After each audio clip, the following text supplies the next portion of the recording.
I made it work, but I had to pivot. I had to rethink how I was going to make this work and figure out my dreams my own way because the traditional route wasn't working for me, Raina.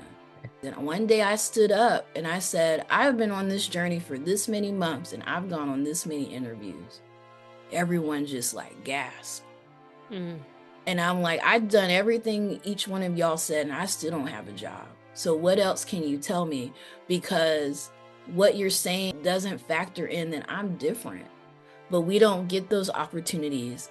They're really rare for us as Black women. You mean the opportunity to tell the story? Yes, it's really rare. And that's why people like you and people like me, is why we're so important. This is Brittney Oliver. I'm the founder of Lemons to Lemonade, and you're listening to Dreams and Drive. Hey, Dream Drivers. On this episode of Dreams and Drive, I'm joined by Brittney Oliver, founder of Lemons to Lemonade. This is a powerful conversation about rejection, resilience, and what it means to build something meaningful when the traditional path doesn't work. Me and Brittney go into detail about how we first met in the beginning of this episode, but what I love so much about Brittney's dream driving journey is how real she is.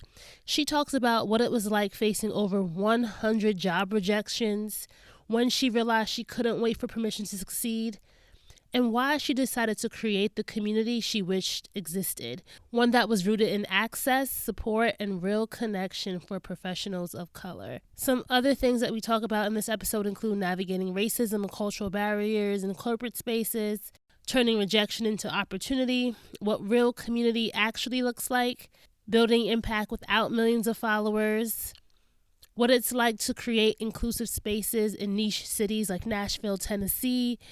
And also, we talk about grieving. It's something we both now know. I can now say that I understand what it means when someone talks about just how much grief just impacts you when you lose a parent, especially. So, if you ever felt overlooked, if you ever felt underestimated, or pressured to fit into systems that weren't built for you, this episode is for you.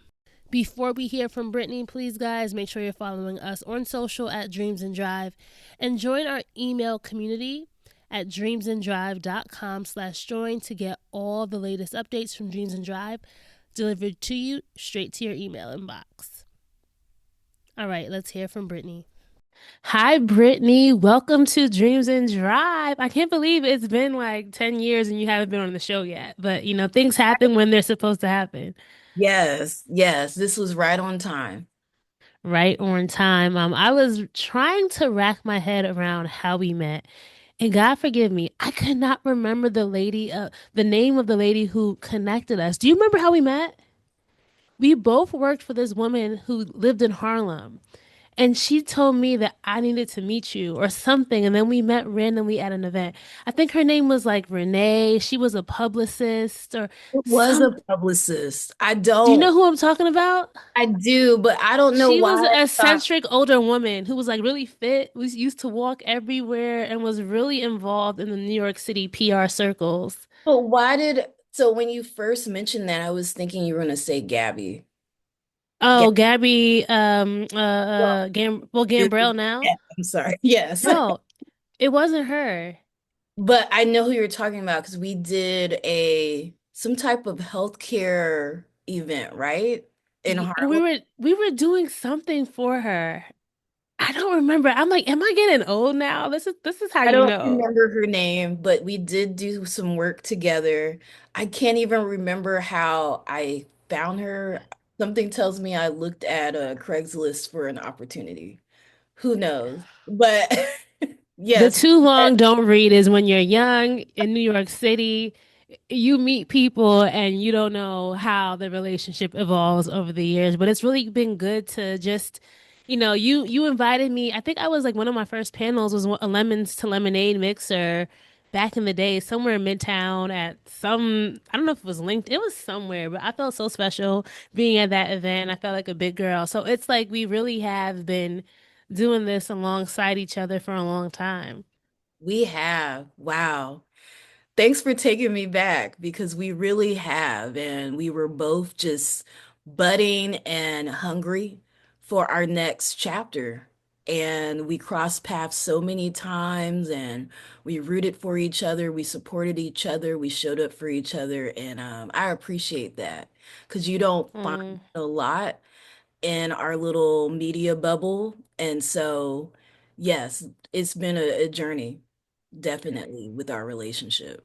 And that journey is something that I want our listeners to learn more about. But every journey starts somewhere, right? So let's Mhm. go back to Clarksville, Tennessee, right? The Yes. young Brittney growing up. What was inspiring you back then? What were the dreams for you? Yes. So when I was young, um, I was a reader. Me And too. a reader, I had a big imagination, and I think it's because I was the only child. And so I learned independence pretty early. I had to learn how to just kind of play with myself and enjoy my own company, right? And a lot of ways that I did that is through imaginary play and, reading books because my mom had a autoimmune disorder, so she couldn't really be on the ground, playing Barbies with me like that, with her RA. And so I had to figure out how to do those things myself. And in that, um, I just created my own little worlds, and that followed me through life. I love storytelling, and it's so fun to be doing that now, years later. I would have never saw that for myself back then. I was just doing things that interest me. So back then I was a storyteller and I'm a storyteller now. Um, I had dreams of Howard University because my mom and my dad were faithful subscribers to Jet and Ebony Essence. And so I looked forward to reading those um, publications. And Jet used to always have like that little section. There was two sections that they had, the wedding announcements and then just like people doing like amazing things in their industry. And almost every time there was a Howard story, either a bison doing something amazing or two bisons getting married. And I'm like, okay, I'm going to meet my man at Howard, and I'm gonna be a part of, I want to be a part of that legacy. I'm gonna leave my footprint, and one day I'll be in a magazine and it will say Howard Bison. So those were my goals. And some of that did happen. I didn't meet my man at Howard. Oh, damn. Well, I mean, hey, it's still not too late. I didn't meet them on campus, but there's still some alumni, you know what I mean? So Yeah, yeah. that story's not ended or closed. But I did get to go. I did get to, pursue what I wanted to pursue. And I did get to be in a magazine and have Howard on there. So it's been really great. How did you make sure that once you got to Howard, you still kept those storytelling dreams alive? And I say that because I think for a lot of us, sometimes college can be a changing point, right? Where we realize that either what we thought we wanted to do wasn't what it we wanted to do, or we just get introduced to a new world, a new life. Was Howard the another validation point for what you knew your superpower was? Yes, because going into Howard, I still wasn't sure. Mm. Because Clarksville is a military town. And so people come and go, but it's not a big city.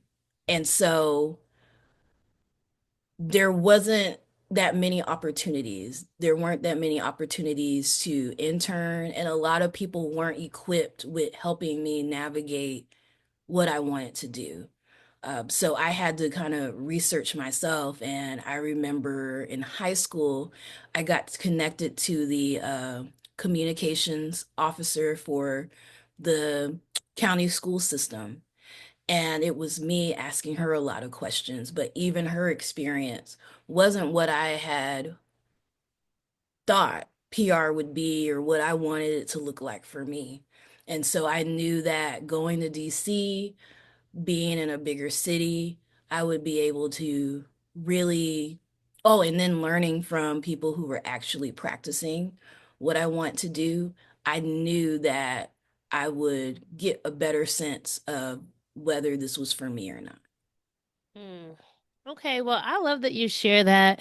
And I love that you were able to actually have that dream come true for you, right? Post Mhm. Howard, though, you moved to New York City. That's a big shift going from Clarksville all the way up to the Big Apple, East Coast now. Well, you still were East Coast, but you know what I mean. Yeah. Northeast, whole different culture. What were you learning about yourself during those early points in your career, looking back, right? If you could go back and speak to the younger Brittney, what would you maybe have had a conversation about? I learned so much about myself, Raina. That was such an eye-opening experience.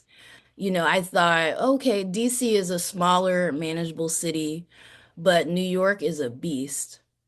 It's cutthroat, and you know, there was a few things that I had to navigate. First thing was, can I really be myself in this experience? What does that mean for you? So for me, I was being told I was too nice. Oh, and let's give context. What time period was this? What was the dates? Um, so I graduated in 2011. And this started happening a little bit before I graduated. I would come to New York for internships. So the year prior, that summer prior, so 2010, I had a New York internship. And it was with entertainment publicist. And I was so excited to be at that public relations agency because just within a week from my work, I was pulled into the VP's team. So I was her dedicated intern. There was about six of us. Mm-hmm. I was one of the first ones pulled. So I was like, okay, I'm on a roll. And I was getting more responsibility. I'm pitching. Um, I'm doing a little bit more because it was a small boutique firm. And in that, that's when I first learned that I was too nice. And it came from me answering the phone. So there was a point where I was answering her phone and I would say, "Hi, my name is Brittney. Uh, this is so and so's office. How may I help you?" By the end of the week, she came out of her office and was like, "We were talking about you." And I was like, "What?" And she was like, "Yeah." He asked the person that I had transferred over, he was like, "Where is she from? Because I can tell she's not from here." And we laughed, and she was like, "You're just too nice. Like, people don't have time for that. Just get to the point." She's like, "When you Mm. phone, just say my name and then transfer." And I was like, "Okay." She's like, "They don't have time to chit chat and stuff." And I was like, I just thought, it's nice to like just welcome people, right? Just hello, have a greeting. But she's like, "No, not around here." And so I'm just for the first time being in an environment where people are just like get to the point, very direct. And that would be a theme that would kind of follow me within my journey post grad. Just people who were just like, "You're just too nice. People are going to run over you." And I think that perception, even my own family members that lived in New York City, a lot of people didn't know that I had family in New York, but I did. And I thought that would help me. But I quickly realized that I was alone in that. And that's no shade to my family members. It's just that their experience in New York was going to be different from mine. Mm. And so I had to navigate it. They couldn't help me. And even in me having a hard job search, they just didn't get it. They were like, "I don't know. I don't know if you're going to make it here. I don't think you have what it takes." And that always followed me. I was like, "I'm going to show them." I can't believe that they would say that to me, my own family, that they don't believe in me. If I if they can't believe in me, then I need to believe in myself because someone has to make this happen and it's got to be me. I can't rely on them. And so um, I made it work, but I had to pivot. I had to rethink how I was going to make this work and figure out my dreams my own way because the traditional route wasn't working for me, Raina. Do you feel like, and I really resonate with that, the traditional route, and I kind of can relate to it, especially when it comes to like social media. And when I say the New York City media space, we know what we're talking about, but like for people who are listening who may not understand, there's a specific set of people, right, who are the movers and shakers, who are the gatekeepers. There's people, they might look a certain way, they might talk a certain way, they might hang out in different or certain social circles. And if you're not a part of that, especially as a Black woman, sometimes you might feel a little bit iced out. So it's kind of good to hear that you realize that you might be different, but you weren't going to try to change who you were to, I guess, fit in, right? Yeah, it was just like I should be able to show up as myself and make impact. Like it was just too many people telling me that who I was wasn't enough. And that was hard. Like, oh, you're soft spoken. Oh, you talk too slow. Because I'm from the South. I didn't even realize I talked slow. Oh, you talk too slow. Get to the point. I remember having a CEO in a meeting just like literally interrupt me and like, hurry up. You're moving too slow. And I'm just like, wow, and all of that was perception. And it was very disheartening to feel like who I was wasn't enough. Even the color of my skin, because we're kind of jumping around, but for listeners, the thing that people know me as is a young woman who moved to New York to pursue her dreams in public relations.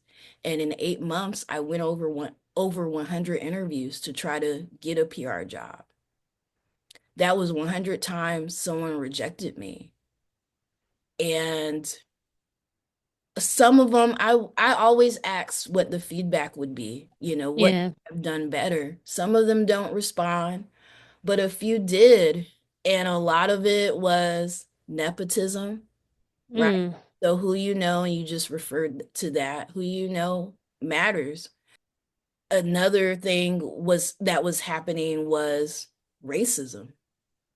Mm. A lot of those PR agencies, very monolithic. Every time I would walk into an agency and have like a panel meeting, panel interview, white women, blonde, all looking at me. And they didn't know what to do with me. I was going to be the different person on that team. And not only was I different, but I came prepared. I remember this is a Howard grad you're talking to. So, of course, I came in there with a portfolio of my press hits because I actually pitched as an intern. I gained press. You actually have the skills. We got to talk about Yeah, that. Like, there's people out here who are trying to do this stuff who do not have the skills and do not. But that's a whole nother story for a whole nother day. Let's keep it I focused. I had the press mentions. I've written press releases and pitches. I had business cards and they were like mouth open, like, what? Business cards? Who told you to do this? Like, I've never seen anyone do this before. And I'm like, everyone, you have a website? What? Yeah. Freshman year, one of my classes, they made us create a website and we had to get LinkedIn and we had to get business cards. So I'm like sitting there, it's been like 4 to 5 years now, and I've had business cards and I'm trying to figure out why they're looking at me like like this is new. Yeah. Everyone around me at Howard had this stuff. So so at this point, these AAEs and these account coordinators are like, wow, she's about to run. If she gets this job, she'll run circles around me. I got to make sure I block this. I Yeah, know that won't happen. it's crazy that you would think that people wouldn't think like that, but honestly, that's the reality. Because I was over prepared.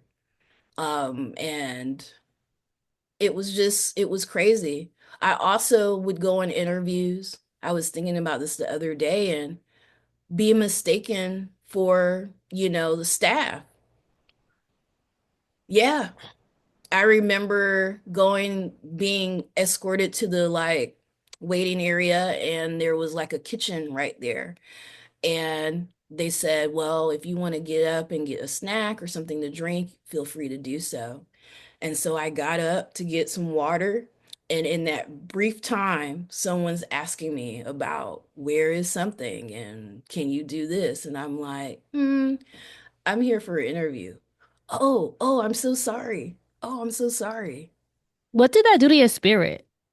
And I It's say that because to know what you were able to build from that, I kind of want to get in your head into the moments or what was fueling you to then be like, F y'all, I'll do my own thing.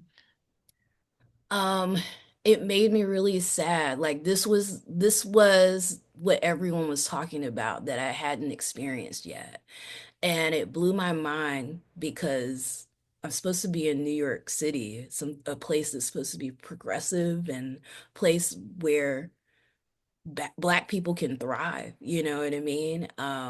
And there were Black people thriving, but there were still industries like PR that was so behind. And I was like, okay, this is what everyone talks about. This is what my mom was trying to prepare me for. And unfortunately, rejection after rejection, I started to internalize it. I started to be so hard on myself. It got to the point where my mom was like, there's just things you can't change. She was like, I Mm, can't change the color of your skin. And I just refused to call it what it was. I didn't want it to be things that I couldn't change. I felt like I had control over my destiny in that way, and that I was the one who was messing something up. And that was why they weren't saying yes to me. But she literally had to like wake me up. She was like, no, at this point and at this long, it's not you. It's not you. It is them, and that's not where you want to be anyway. And that was pretty much the moment where I was like, okay, I might need to pivot, but I still loved PR. it's like it was your baby, right? You didn't want to let go of it too much. So then what did you decide to do? And how did Lemons Lemonade come about? So in that, I just was like, I just need some type of job. I need to feel like I'm doing something. And so I did get like a office assistant job at a hospital. And in between that, I started trying to find ways to practice the skill, just be a part of the media world still. And so that office job was, I guess you call that second shift. So it would start at 2 or 3 and I would leave at 11. So the unfortunate thing about that is, yes, I was making money, but it also meant that I missed out on networking, Mm. out on those opportunities to get ahead. I even couldn't turn up with my friends. Like, everyone would be at the day parties or something like that. I had to work on the weekends. And so it was a pivotal moment where I felt so disconnected to everyone. And then I I decided to bite the bullet and get another internship. So that was maybe 2012, 2013, and I was able to work it out where the days that I was off, I could do a full day, do a half day on other days. So that meant in the morning, I'm going all the way to Wall Street area and then having to come back to Washington Heights to And catch. that's a trek for anybody who don't know New York. You got to go uptown, It's right? literally the entire island. I was at end to end. Uh, Yeah. and try to catch the train to make so I was working from pretty much what 8 to 11 p.m. I would have one weekend off or 2 days off the entire month. That's crazy. And I mean, to know that, I mean, we had the energy back then. Not saying we wouldn't have the energy now, as older millennials now, but not we're not like the elder millennials, or we're in the middle millennials, right? Um, so I'm guessing then that probably was like, hey, how can I create something to then bridge this gap between networking, knowing that I'm early career professional, but then also this idea of community, because it seems like you were trying to find the people who you could relate to, who would understand you, who wouldn't be like, Brittney, you talk too slow, or Brittney, you're too nice, right? Yes, I was looking for community, and in that job search, in trying to find my place in, communications, PR, I would go to networking events and I always left defeated. I'll never forget going to one. I thought it was going to be so good. I went by myself. I would introduce myself. And of course, the first thing people would ask is, what do you do? And so I was honest. I was like, I'm looking for a job in PR. This is what I do. This is what I'm interested in. And immediately, just people would like turn their backs. I remember one guy literally turned his back to me after that, in the middle of that, because I didn't say I worked at Viacom or Netflix or whatever. So there was no need for me. He didn't want to connect with me. And I'm just like, Mm. I thought networking, I thought these spaces were about helping each other, whether you had something or not. That's why everyone says network, network, right? Yeah. So I was doing that, and instead felt rejected every time. And I was like, it's got to be something else. I also felt like there were these panels and things happening, and there would be these white men on these stages telling me that there's plenty of jobs out here. There's no reasons why you don't have anything right now. And I remember I had enough of going to those things. And one day I stood up and I said, I've been on this journey for this many months and I've gone on this many interviews. Everyone just like gasped. Mm. And I'm like, I've done everything each one of y'all said, and I still don't have a job. So what else can you tell me?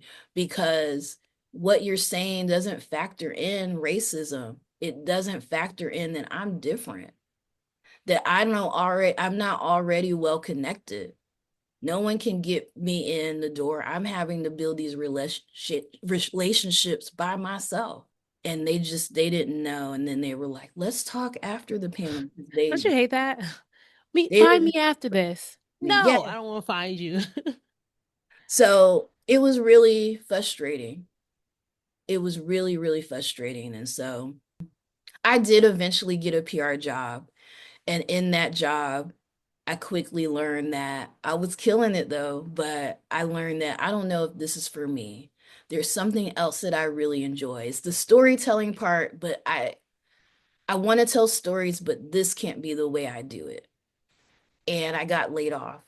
Mm. And it was in that moment where I started to think about creating my own community. No, that makes so much sense, and thank you for sharing it. And the thing that I want, it might seem like we're taking a lot of time to talk about the backstory here, but I think it's so important because it's really laying the groundwork for like you've had these experiences, you had people doubting you, and people who may not know where you ended up now and how you've gone on to really prove so many people wrong, right? You launched Lemons to Lemonade. Tell our listeners what it is, and then let's go on to talk about the brag reels of what you were able to accomplish. And the people who met you earlier on in your career might not have thought that this is the same Brittney Oliver. Yes. So yes, I created Lemons to Lemonade because I wanted networking to be different. And I also wanted to create spaces where we had more diversity and voices on stages.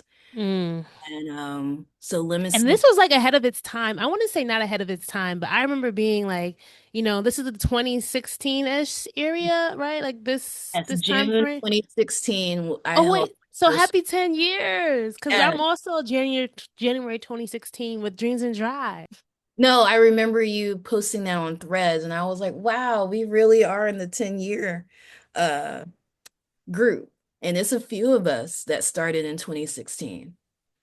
And yeah, I kept pushing it back to start because I thought it was going to cost so much and I didn't want to go into debt. But with the support of friends and people reminding me, you have a network, I decided to utilize my network and I was able to get the venue, drinks, some cupcakes, all for free. My panelists signed up and volunteered their time, and we had our first mixer. And at the end, people were asking me, so when's the next one? You're like, I don't know. Yeah, and then I'm, Yet. oh, do y'all like this? Okay, I've got to do this again. And that was how the Lemons Lemonade mixers were born. And it's been an honor to create these events and create spaces for people. I initially started this for professionals of color. And, the people who came into the rooms were creatives, people, marketers, um, communication specialists, PR, and those just looking for an opportunity. And guess what? They were able to get those things. People have left with jobs, people have left with speaking engagements.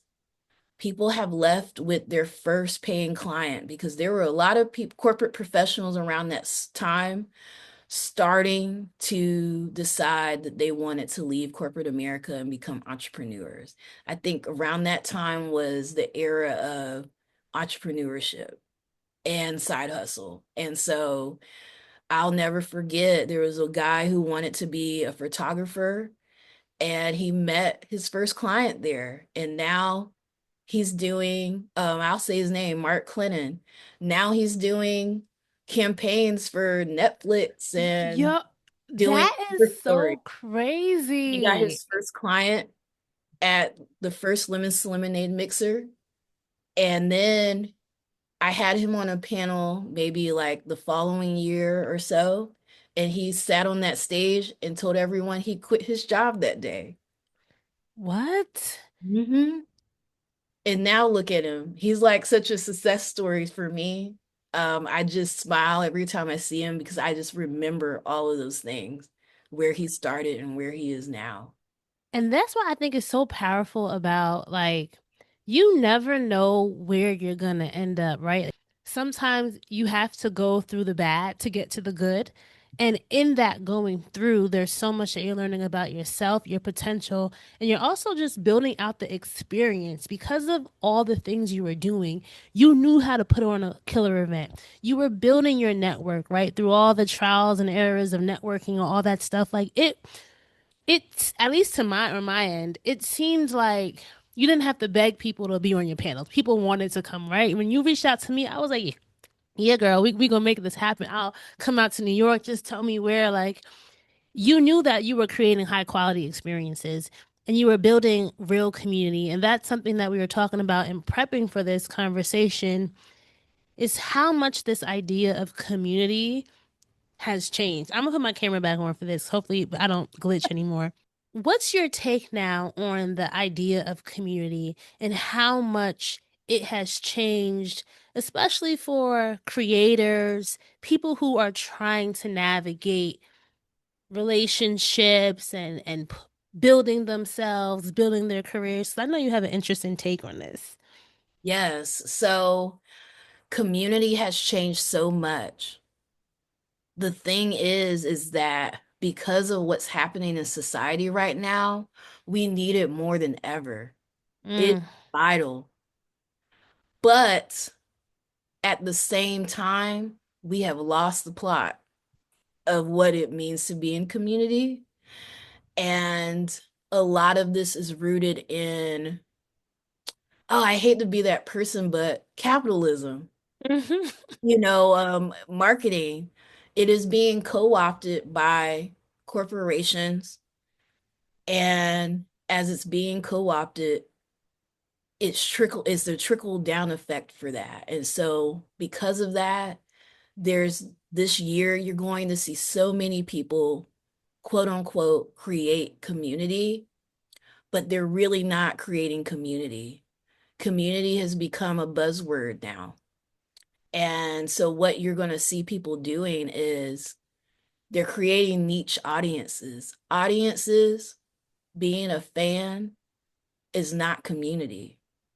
Community to me is where people with the similar interests gather and there's participation. You pour in, you give and you take. With some of the things that you're going to that have been popping up and that which what you're going to see pop up is really more about what it looks like on social media for I some other type of gain. When you say niche audiences, I think that's so interesting because outside of the podcast, my audience knows I work in marketing, right? And niche audiences is something you can sell, right? It's something that like we can be like, hey, we can target this audience and push this out, blah, blah, blah, blah, blah. But why do you think the idea of true community, especially for Black dream drivers, is more important than trying to capitalize on a niche audience? Because we have so many barriers stacked against us. We Mm. are more unemployed than ever before. It's so much harder to get funding than ever before. DEI is under attack right now. And it's really the way things are set up. It's like every man for themselves. That is how things have been, the language, literally, I feel like, has been presented to us. We're taking all of these things, and it's every man for themselves, but don't add your identity to it. And so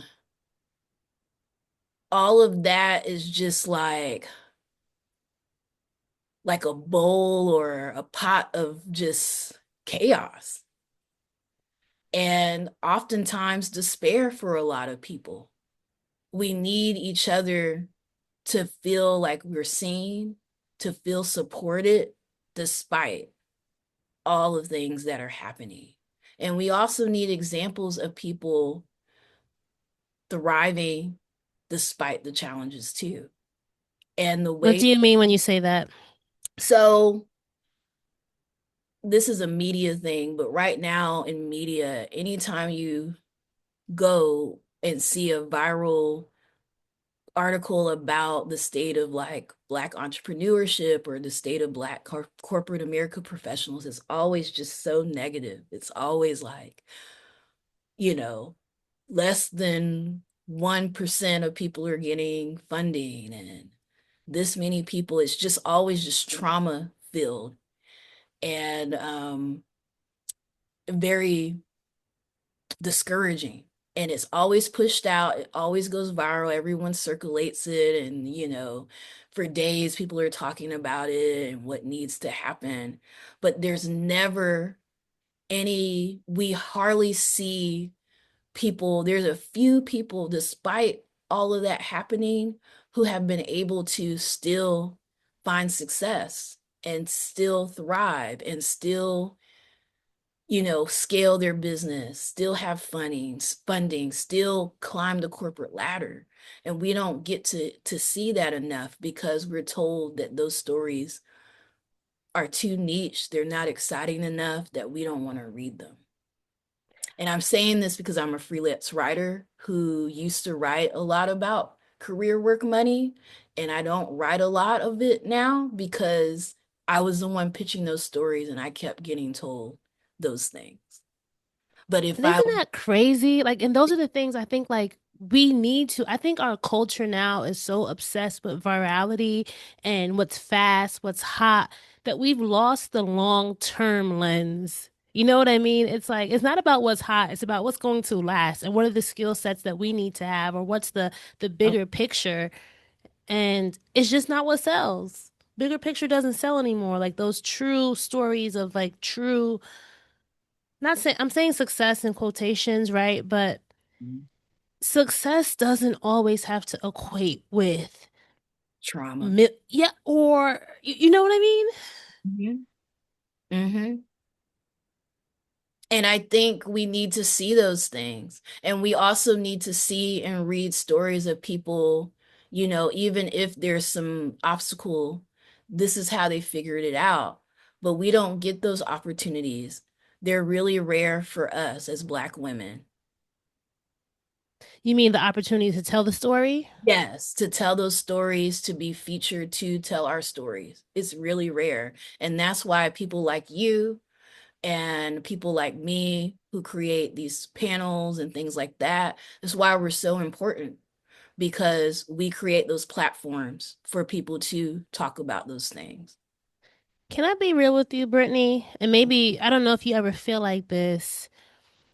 Do you ever feel like you're, do you ever feel like, why am I still doing this? And I say that because, we're both at this 10-year mark, right?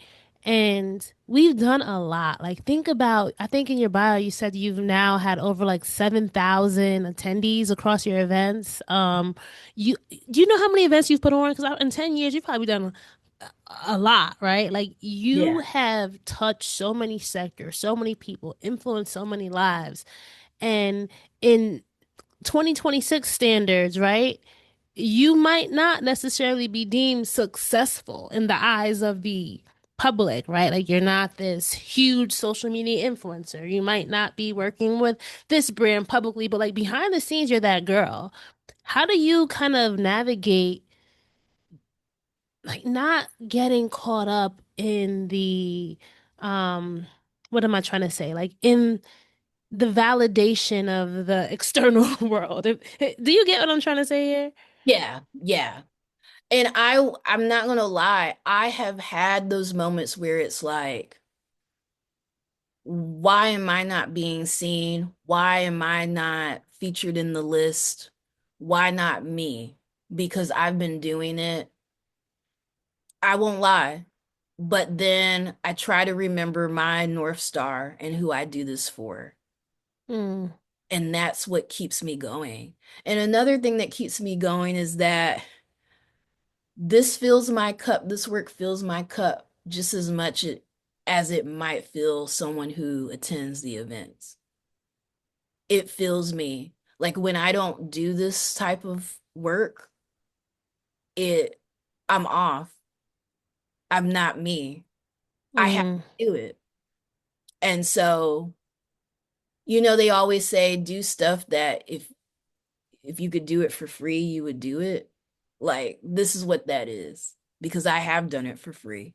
I uh feel the same way about dreams and drive conversations. It's like this is always my resetting point. Like if I'm bad, if I'm having a bad day, or if something's not going the way I want. But when I speak to a guest, it's like this reminder that, oh, this makes me feel a way that nothing else makes me feel. You know what I mean? It's a very important feeling to listen to.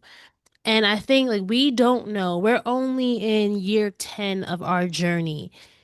We don't know in 40 years what year 10, the importance of year 10, the year 10 chapter for the larger book that we're writing. yeah. And I want to add, Raina, that I have realized that my worth is not summed up in the numbers that you might see on social media. I feel validated when the right people know what I'm doing and that it exists and they participate. Mm. Validation. I remember I got my venue, my first event was at BuzzFeed. I didn't even have an Instagram for Lemons to Lemonade. I was able to get cocktails, I think Skinny Girl water, cupcakes, all of that. And I had no page for Lemons to Lemonade. And then the third event I had, I was able to land Jack Daniels, and I didn't have any of those numbers. I still continue to get great partnerships without, She does. Mm-hmm. and it's because I know how to talk about what I do and the impact. The right people can see beyond that. Can you say that one more time for the people who are doubting themselves and who feel like they're not enough? The right people will what, Brittney? See beyond that. They will see beyond social media and they will see the impact. Because honestly, a lot of the people who hold those purse strings don't have much of a social presence either, but they make impact. And I think we Yeah. forget that. I know there are those business influencers that we see, everybody clamors and wants them to be their mentor in their head. But some of them actually do great work and they're doing the work. A lot of them, it's just content. Yeah, and I think people know the difference between like, are you really about that life? Like, can you actually intelligently speak about this beyond being behind a camera screen? Or do you have are you just talking about how to do it, but have you actually done it behind the scenes for yourself or for others? Or what impact have you been able to tell? Like, to say how you were able to help launch Mark's career, right? That's that's amazing. And not everyone can say that or don't Yeah, have stories similar to that. it's just being able to create a space where those things, he's the one who did the work, but it's power in creating a space where people can have that type of experience. And that's the goal. And I think people always try to tell me what to do with Lemons to Lemonade and how it should be bigger, how it should be like other people's communities or events. But I made the decision. I saw what people were doing when they were choosing to scale, and I felt like they were compromising the essence of what they originally started their event series for, their communities for. And I didn't want to lose it. Sometimes when you want to scale, there's those compromises. If you want people to pay, sponsors to pay for stuff, there's things they want you to do. And that compromises some of the things that you know is important to you. So sometimes you have to figure that out. An example would be when I moved back to Tennessee, Nashville was so behind in DEI discussions. When I was pitching these companies that were based here, they didn't know what I was asking for. They never had events where they invited people from the community to come into their office and have conversations. A lot of them didn't even have affinity groups yet. And if they did, the affinity groups through like the Black History Month program, and that was Hmm. it. There was no conversation or strategy in terms of figuring out ways to partner with the community, making sure Black professionals in the community had access to them so that they could get jobs. That was what I was pitching, but they didn't understand that. So I had to like think of a different way. Another thing I would get hit with is you're not being inclusive enough. What they mean? They Like weren't used you to, should be opening this to all people. yeah, they weren't used to um having all Black spaces. Excuse me. They weren't used to that. You know what it takes? It takes one person to kind of push the envelope, right? And you never know who's watching. You never know who is being influenced by your courageous act. And I say that for anyone listening because Brittney, you probably know it probably was intimidating. You probably felt like you have to do more explaining than you ever had to do in your own life. But being able to then show, hey, we did these events and look at the turnout, look at the impact. You're now setting the precedent that don't count out Tennessee as an important as an important location for being able to bring together people to have these important conversations. And then now, as you know, there's probably a lot more of these type of conversations happening, or the market now is being seen as like, oh, this is a hot market to tap into. Yes, but again, it is still not seen for diversity. People Mm. don't, every time I get on Threads, a black person will visit Nashville and they're like, where are the black people? I've And they're, never been. Are they anywhere? yeah, we're here. That's a whole different conversation that don't want to get into. Is very Okay. nuanced, but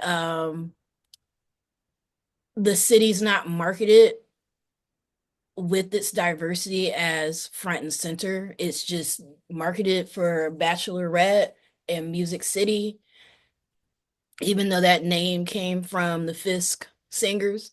Um, they market it as a country music.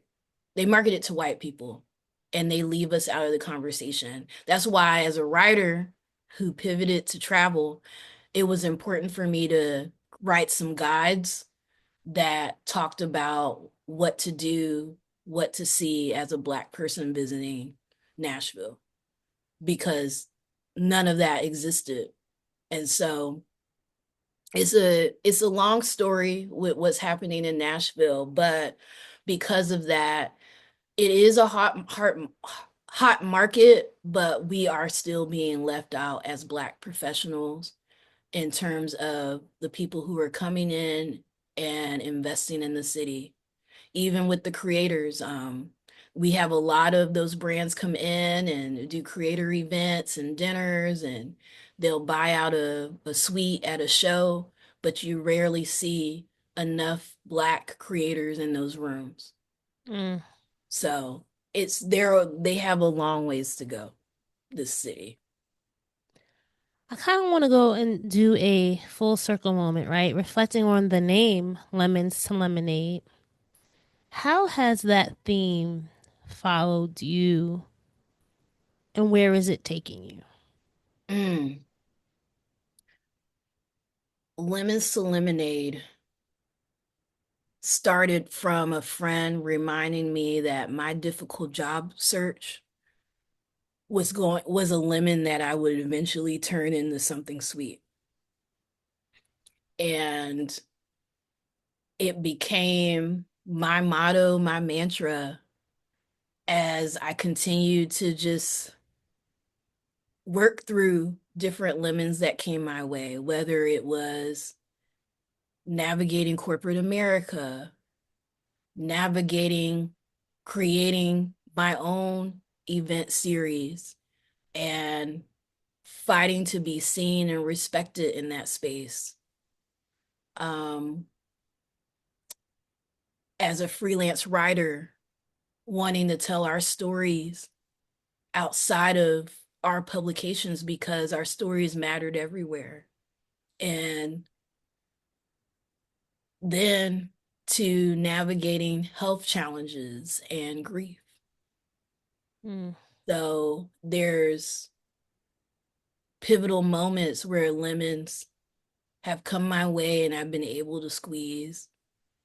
I'm slowly trying to get through this pile of lemons that have built up from this grief, but I'm trying. And I think, it's this might be an interesting metaphor. And, as you know, I'm also on a grief journey myself, and just realizing if you think about yourself in a pile of lemons, right? Yellow is an important color. It's a bright color. It can also be a comforting color. So, although lemons themselves are sour, like you said, they do make something sweet, but they also exude this. There's some level of hope and inspiration that comes with just being surrounded by that yellowness of it all. Does that make any sense? Am I being crazy here? But it's this idea that, like you said, the act of squeezing the lemons and making something sweet helps give you something to do as you're sorting through all the things. Mhm. Um, It's yeah. also a reminder that we we have the power to make something out of this. Like this, the lemon doesn't have to be the end, right? There's so many, like in reality, not a metaphor, but there's so much you can do with the lemon. Lemons can do a lot of things. You can clean with lemons, you can bake with lemons, you can transform a lemon. And when it comes to the metaphor, it's like, this doesn't have to always be this way. You can transform, you can pivot, you can make something out of this. This doesn't have to be the end. And I liken that to even the idea of dreams and drive and the metaphor of a gear shift, right? The whole journey from park to drive, if you drive, you go from park, right? You backing out in reverse. You might have this point in your life where you're in neutral and then you get to drive. But in that, you have to go through each stage to get to drive. And it's okay, even if you're in drive, and you might have to go back to get to park, right? You have to go through one stage to get to the other. So it's like life is a journey. As you guys heard from Brittney's story, she ended college thinking that her life post college would be one way and it didn't happen, but the journey of going through all that led you to the path where you are. And I would love for you, Brittney, as we close out, to leave our dream drivers with what would you tell that girl now, Brittney, right? Who's just like, why are these people treating me this way? Will I ever make it? Will this ever make sense for me? What would you tell her now if you could? Don't give up. Don't give up. Remember your why and remember how it makes you feel. That's what I would say to young Brittney. This this is just only the beginning. Mm. This is only just the beginning. And that can go for any stage. If you're trying something new and you're feeling like, wait, this don't make any sense. I don't even know why I tried to start it. Don't stop there. You have to go through in order to get to it, you know? Um, And also, I'll add for young Brittney, you have the right to change your mind too. You can keep going, but if it's not working or serving you, you could change your mind too. Example, um, I when I was laid off for the second time, I was scared to be thrown into entrepreneurship full time. But then I was loving it. I loved the freedom. I loved what I got to do. It was hard, but I loved it. And I was like, I don't think I'll go back to corporate America. And then the pandemic hit and I needed to go back for healthcare purposes. And so I'm so glad that I gave myself the space to change my mind because I got the opportunity to breathe a little bit instead of having that hustle of getting that next check. Thank you for sharing that. And that's actually a theme. I'm exploring that theme more. You guys will be hearing more of that, especially people who I've had on the show who had to change, who had to pivot, who had to go back to the thing they thought they might not ever revisit. Life is something that we have to be open to the changes that come and go. And like you said, it gave you a certain level of stability that I'm pretty sure helped influence maybe your health, help influence maybe your financial status to help invest in other things, right? Like there's a lot of give and take, but you have to be willing to be okay with it. And it's not you being a failure. Not at all, right? It's you just accepting the next chapter. As you know, in order to be a dream driver, you have to have your keys to success, right? So, tell us three things that you think every dream driver needs in their toolkit before they hit the road. Oh, yeah. So you need audacity. I love that word, audacity. Yeah, you have to be audacious. You have to just want it, right?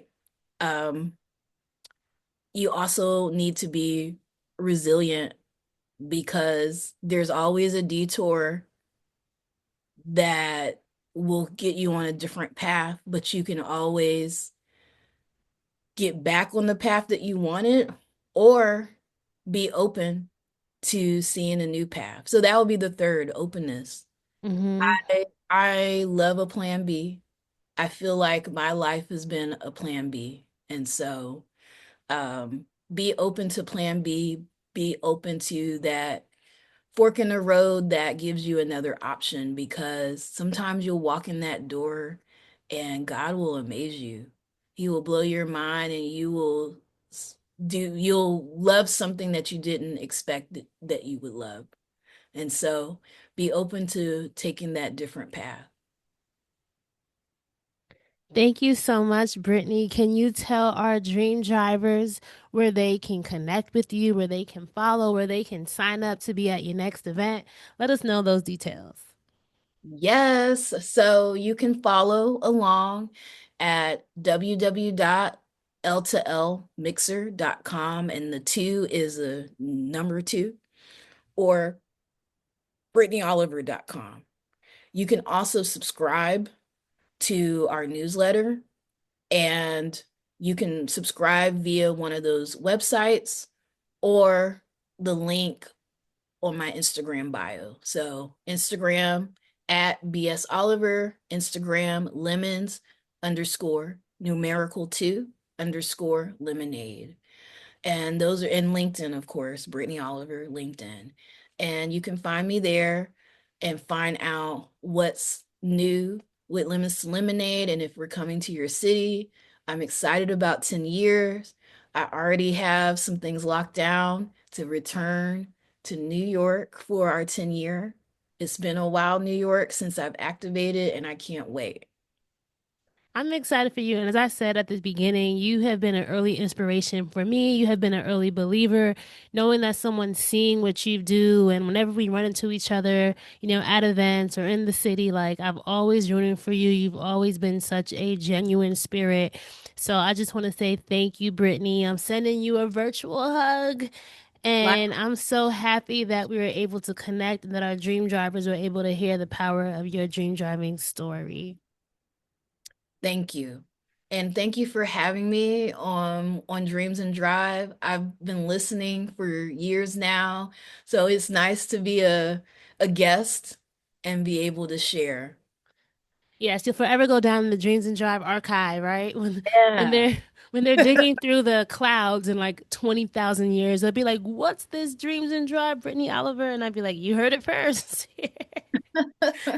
Thank you so much, Brittney. This has been an amazing conversation. I know we kind of went over a little bit, but I think it's good. Like I feel like these are the type of conversations that people need to hear, like the real part of it, right? And just the evolution, and like don't be afraid to question what we're doing. And I think so many people are just going with the flow, not saying why are we doing this, or have we lost the point of what we're doing. And I think this will help inspire or spark some conversations. So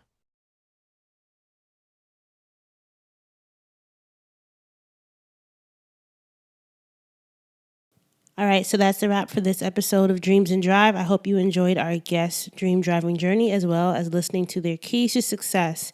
If you love this episode, you know what to do. Please make sure that you are following us. We are at Dreams and Drive across social media on Facebook, Twitter, and Instagram. So make sure you're sharing this episode, posting it to your Instagram stories, texting it to a friend, sharing on LinkedIn, wherever you are or online.